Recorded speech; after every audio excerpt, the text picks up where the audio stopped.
আলাইকুম, welcome to BD study apps. Hello প্রিয় শিক্ষার্থী, তো তোমরা যারা এসএসসি বিএমটি দ্বাদশ শ্রেণীতে রয়েছ, আজকে ভিডিওটি তাদের জন্য। তো আজকে আমরা তোমাদের জন্য করে দেব যে এসএসসি বিএমটির জন্য অংশীদারি ব্যবসায়ের একটি হিসাবের অঙ্ক তোমাদেরকে বুঝিয়ে দিচ্ছি। তো অঙ্কটি ভালো করে দেখবে, তো আশা করি এরপরে তোমাদের আর এই টাইপের অঙ্ক নিয়ে কোনো ঝামেলা থাকবে না। তার আগে ছোট্ট একটা রিকোয়েস্ট করতে চাই, তুমি যদি আমাদের চ্যানেলে নতুন হয়ে থাকো তাহলে অবশ্যই আমাদের চ্যানেলটিকে সাবস্ক্রাইব করে নিও এবং পাশে থাকা বেল আইকনটি বাজিয়ে দিও, তাহলে পরবর্তী আপডেটগুলো তুমি পেয়ে যাবে সকলের আগে। তাহলে চলো শুরু করি আমাদের আজকের ভিডিওটি। তো আজকে আমরা করব অংশীদারি ব্যবসায়ের হিসাব। চলো শুরু করি। রিনা, মিনা ও শিলা একটি অংশীদারি কারবারের তিনজন অংশীদার, অর্থাৎ একটি অংশীদারি কারবার রয়েছে এবং এই ব্যবসায়ের তিনজন অংশীদার হচ্ছে রিনা, মিনা এবং শিলা। যাই হোক, তারা কারবারের লাভ লোকসান যথাক্রমে 2:3 এবং 1 এইভাবে ভাগ করে নেয়। তো 2018 সালের 1 জানুয়ারি তারিখে তাদের মূলধন ছিল, অর্থাৎ রিনার ছিল 2 লক্ষ টাকা, মিনার ছিল 1,50,000 টাকা এবং শিলার ছিল হচ্ছে তোমার 2 লক্ষ টাকা। রিনা ও শিলা তাদের সার্বক্ষণিক কাজের জন্য কারবার হতে যথাক্রমে মাসিক 3,000 এবং 1,500 টাকা বেতন পাবেন। এটা কিন্তু তারা প্রতি মাসে পাবে, ঠিক আছে। তো যেহেতু আমরা 1 বছরের অঙ্ক করতেছি, তো এটাকে কিন্তু 3,000 কিন্তু আমাদের 12 দিয়ে পরে গুণ করে তাদের মূলত বেতনটা নিয়ে নিতে হবে। যাই হোক, মূলধনের উপর 6% হারে এবং উত্তোলন উপর 5% হারে সুদ ধার্য করতে হবে। তো সুদ ধার্য করার জন্য আমাদেরকে দুটো জিনিস জানতে হবে। যদি তারা সুদটা মাসের প্রথমে, মানে হচ্ছে তারা যদি উত্তোলন করে মাসের প্রথমে, তাহলে আমরা মাস ধরবো 13 মাস, অর্থাৎ 1 বছর সমান আমরা 13 মাস ধরবো, পরে আমরা 2 দিয়ে ভাগ করব। আর যদি উত্তোলনটা করে হচ্ছে তোমার বছরের মাঝামাঝি সময়, তখন আমরা হচ্ছে মাসের মাঝামাঝি সময়, তখন আমরা এখানে ধরবো 1 বছর সমান 12 মাস। কিন্তু তারা উত্তোলনটা যদি মাসের শেষে করে, তাহলে ওইখানে আমরা বছরে মাস ধরবো 11টি আর ওটারে 2 দিয়ে ভাগ করে দেব। আশা করি বোঝাতে পেরেছি। তো আমি এটা নিয়ে পরবর্তীতে আবার দেখিয়ে দিচ্ছি, সমস্যা নেই। সারা বছর ধরে রিনা, মিনা ও শিলা 4,000, 2,000 ও 2,000 টাকা করে উত্তোলন করে। বুঝতে হবে প্রত্যেক মাসের শেষে তোমার হচ্ছে ঋণ উত্তোলন করে 4,000 টাকা, তারপরে হচ্ছে তোমার মিনা উত্তোলন করে 2,000 টাকা এবং শিলা উত্তোলন করে কত 2,000 টাকা। আচ্ছা, যাই হোক, মিনা 30 সেপ্টেম্বর 2018 সালে কারবার হতে 10,000 টাকা ঋণ স্বরূপ প্রদান করেছেন। মানে সে কী করছে, মিনা কী করছে, মূলত 30 সেপ্টেম্বর 2018-তে আবার 10,000 টাকা সে কী করছে, ঋণ দিছে। উপরোক্ত সমন্বয় সাধনের পূর্বে 2018 সালের 23 ডিসেম্বর তারিখে কারবারের নিট মুনাফা ছিল 65,000 টাকা, অর্থাৎ এই 65,000 টাকা কিন্তু নিট মুনাফা ছিল। তো এখন আমাদেরকে যেটা করতে হবে সেটা হচ্ছে, প্রথমে বলছে লাভ লোকসান আবন্টন হিসাব তৈরি করার জন্য, আর একটা হচ্ছে অংশীদারদের মূলধন হিসাব তৈরি করার জন্য।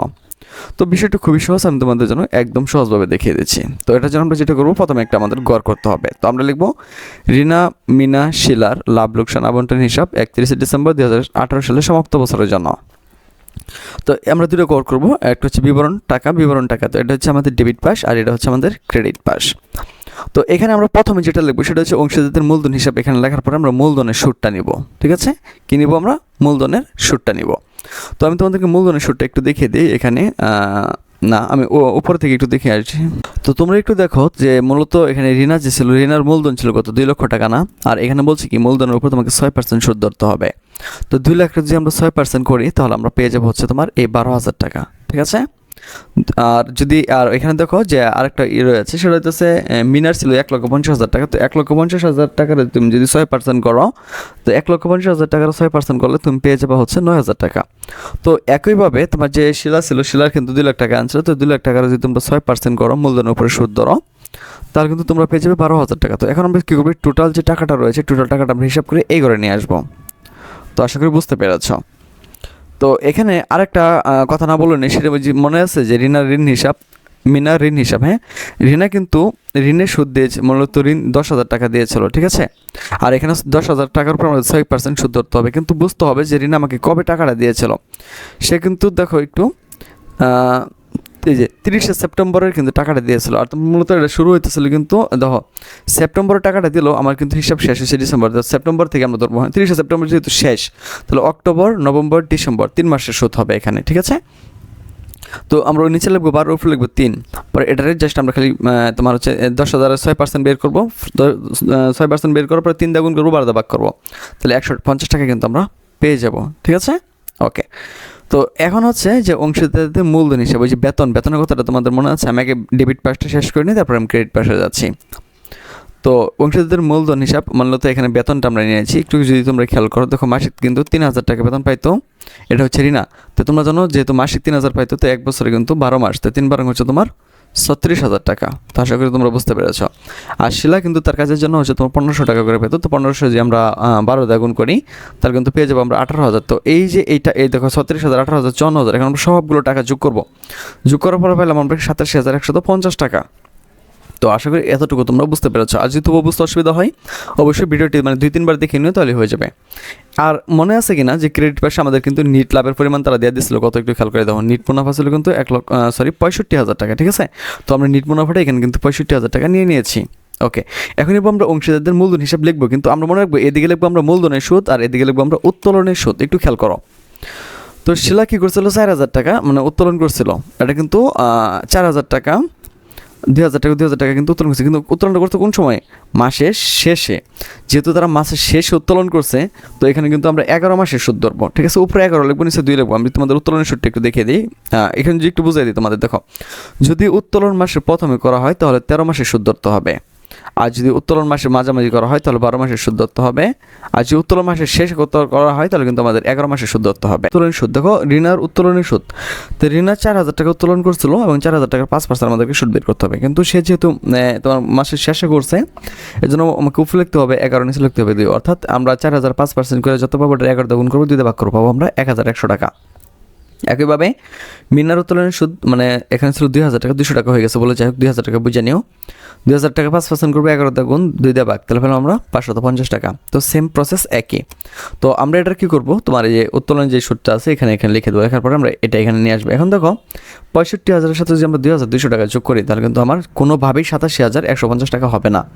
তো এখানে যেহেতু যেহেতু ক্রেডিট পাস ডেবিট পাসের ছোটো হয়েছে, তাহলে মানে কি অবশ্যই ক্ষতি হয়েছে। যে ডেবিট পাসের চেয়ে ক্রেডিট পাস বড় হতো তাহলে কিন্তু লাভ হতো, যেহেতু ডেবিট পাসে বেশি আছে ক্রেডিট পাসে কম আছে, তার মানে কি ক্ষতি হয়েছে। তখন যে ক্ষতিটা হয়েছে এই ক্ষতিটা আমাদের কীভাবে বের করবো, আমরা মনে রাখবো এই যে নিট লাভের সাথে এবং তাদের যে উত্তোলন সুদটা আছে যেটা যোগ করবো, যোগ করার পরে 27,150 টাকা থেকে আমরা বিক করবো, বিক করার পরে আমরা পাই যাবো হচ্ছে 19,950 টাকা। এখন এই টাকাটা আমরা লিখবো অংশীদারদের মূলধন হিসাব, নিচে লিখবো ক্ষতির অংশ ঋণা। একটু খেয়াল করো, এর কিন্তু 3টা অনুপাত দেওয়া আছে, 3 আর 2 5 আর 1 6। হ্যাঁ, আমরা এই দুটো যোগ করবো, এই 3টা যোগ করবো, 3টা যোগ করে পাই আমরা কত? 6, তাই না? 3টা যোগ করে পাই কত আমরা বলো? 6 পাবো। এই 6 দিয়া আমরা হচ্ছে এই 19,950 টাকারে ভাগ করব। ভাগ করার পরে প্রথমে কিন্তু এইখানে যেই টাকাটা ছিল এটা ছিল ঋণা পাইতো 3 মানে কি 3% মানে বা 3 অনুপাতে পাইতো আর কি। তো আমরা এই টাকাটা যা আছে 19,950 টাকা এটার ভাগ করবো 6 দিয়ে ভাগ করে 3 দিয়ে গুণ করবো, কারণ ঋণা পাবে কিন্তু 3 অনুপাতে। যেহেতু এখানে দেখো একটু আবার বুঝিয়ে দিচ্ছি, এখানে কিন্তু 3টা অনুপাত আছে, 2 3 2 1। তো আমরা যদি যোগ করি 2 3 5 আর 1 6, তো আমরা কী করবো, তোমার এই যে 19,950 টাকারে 6 দিয়ে ভাগ করবো, 6 দিয়ে ভাগ করে হচ্ছে 3 দিয়ে গুণ করবো, কারণ ঋণা পাবে 3 অনুপাতে। পরে এটার আমরা আবার 6 দিয়ে ভাগ করবো, 6 দিয়ে ভাগ করে 2 দিয়ে গুণ করবো, কারণ এটা পাবে 2 অনুপাতে। তো আবার এটার আমরা কি দেবো 6 দিয়ে ভাগ করবো, ভাগ করে কারণ এটা পাবে 1 অনুপাতে। তো এখন তুমি যদি সবটি টাকা এখানে যোগ করে দাও তাহলে হবে 19,950 টাকা, ঠিক আছে। পরে এই টাকাটার সাথে আমরা এই সবগুলো টাকা যদি যোগ করে দিই তাহলে কিন্তু আমরা 87,150 টাকা পেয়ে যাবো। তো আশা করি তোমরা বিষয়টি বুঝতে পেরেছ। আর যদি তবু অসুবিধা হয় তাহলে ভিডিওটি 2-1 বার দেখে নিও, তাহলে হয়ে যাবে। তো আমরা কিন্তু আবন্টন হিসাবটা করে ফেলছি। এখন আমরা যেটা করবো সেটা হচ্ছে অংশীদারদের মূলধন হিসাব। তো সেম আগের মতোই করে বানাবো, লিখবো অংশীদারদের মূলধন হিসাব। এপাশে হচ্ছে ডেবিট, এপাশে হচ্ছে ক্রেডিট। এখানে আমাদের একটা কাজ করতে হবে যে তারিখ বিবরণ পর অংশীদারদের নাম রিনা মিনা শিলা, আবার তারিখ বিবরণ রিনা মিনা শিলা, এটা ডেবিট পাস এটা ক্রেডিট পাস, যাই হোক। তো নগদান হিসাব উত্তোলন হিসাব, ঠিক আছে। উত্তোলনের হিসাবটা আমরা এখানে নিয়ে আসবো। তো এখানে উত্তোলনের একটা কাহিনী আছে, কাহিনীটা হইতেছে এরকম, একটু খেয়াল করো। তারা কিন্তু উত্তোলন করছিল কত টাকায় দেখো 4,000 টাকা করে না, মানে প্রতি মাসে কিন্তু, ঠিক আছে। তো এক মাসে যদি 4,000 টাকা হয় 12 মাসের হিসাব, 4 বরং 48,000, আর এখানে 2,000 টাকা করে যদি তারা উত্তোলন করে তাহলে এটা হবে 12 দোকানে 24,000। তো 48,000 আর 24,000, এই যে এটা হচ্ছে এই টাকাটা 48,000 24,000 24,000। তো আশা করে বুঝতে পেরেছ। এটা হচ্ছে 2018 সালের ডিসেম্বর 31 তারিখ, ঠিক আছে। তো আর আমরা এটা লিখবো 2018 সালের জানুয়ারির 1 তারিখ। এটা হচ্ছে ব্যালেন্স বিডি মানে কি যে তারা যে মূলধনগুলো নিয়ে আসছিল যে 2 লক্ষ 1,50,000 আবার 2 লক্ষ টাকা। তো আশা করি এটা তোমরা বুঝতে পেরেছ। পর ডিসেম্বরের 31 তারিখ আবার লাভ লোকসান আবন্টন হিসাব। তো এখানে উত্তোলনের সুদটা আমরা নিয়ে আসবো, এই যে 1,100 টাকা 550 টাকা 550 টাকা, এটা হচ্ছে যে এই টাকাটা। হ্যাঁ, উত্তোলনের সুদ এই যে 1,100 550 550, এটা এখান থেকে আমরা নিয়ে আসছি।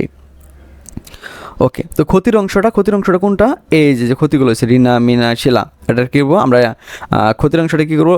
অংশদের মূলধন যে হিসাবটা আছে এটারে আমরা ডেবিট পাশে নিয়ে আসবো। তো ক্ষতির অংশগুলো দেখো আমরা লিখে দিয়েছি যে এটা, দেখছো? ওকে, এখন আমরা ব্যালেন্স শিটের আগেই নিব না, তো এই পাশে চলে আসবো।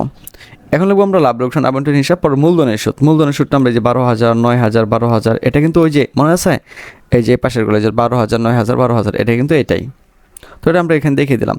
তো বেতনটা আমরা এখানে নিয়ে আসবো 36,000, 18,000, সবগুলো আমরা যোগ করবো, আগে ক্রেডিট পাই যোগ করার পরে দেখো আমরা এই যে টাকাটা পাইছি, ঠিক আছে? যে এই যে এই টাকাগুলো পাইছি। এখন কথা হইতেছে দেখো এই পাশেগুলো যদি আমরা যোগ করার ফলে কিন্তু আমি এই পাশে সমান পাবো না।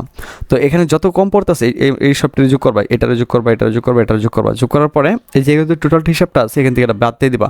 বাদ দেওয়ার পরে এখানে লাগবে 31 ডিসেম্বর ব্যালেন্স শিট, যেটা কম পড়ছে এটা শুধু এই ঘরে নিয়ে লিখে দিবা, পরে আবার এটার সবটার যোগ করবা, যোগ করে এই ঘর থেকে বিক করবা, যেটা থাকবে এটা এগারো নিয়ে আসবা, পর সেম প্রসেসে এটাও যোগ করবা, পরে এই যে এন থেকে বিক করে দেবে, বিক করার পর যেটা থাকবে এটা এগারো লিখে দেবা।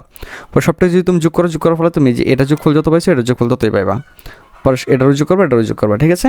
এখন তোমরা এই যে টাকাটা আনছিলে এই টাকাটা কিন্তু তোমার ছিল না, তো এটারে পরবর্তী বছর অর্থাৎ 2019 সালের জানুয়ারির 1 তারিখ ব্যালেন্স বিডি হিসাবে যে টাকাটা আনছিলে এই টাকাটা 11 শুধু দেখিয়ে দিবা, তাহলে কিন্তু তোমার অঙ্ক হয়ে যাবে। তো আশা করি তোমরা অঙ্কটি বুঝতে পেরেছ। তো এই টাইপেরই অঙ্ক আসবে। তো তোমাদের জন্য আমাদের যে সাজেশনটা তৈরি করা রয়েছে ওখানে এগুলো খুব সুন্দরভাবে দেখিয়ে দেওয়া হচ্ছে। তো আশা করি এটা তোমরা সহজেই বুঝতে পারবে। তো তোমরা যারা আমাদের সাজেশন নিতে আগ্রহী তারা আমাদের সাথে যোগাযোগ করো। তো আশা করি এখান থেকে 100% কমন পাবে। তো আজকে এখান থেকে বিদায় নিচ্ছি, কথা হচ্ছে আবার একটু নতুন ভিডিওতে। সে বন্ধু সকলে ভালো থাকো, সুস্থ থাকো এবং সাথেই থাকো বিডি স্টাডি অ্যাপসের।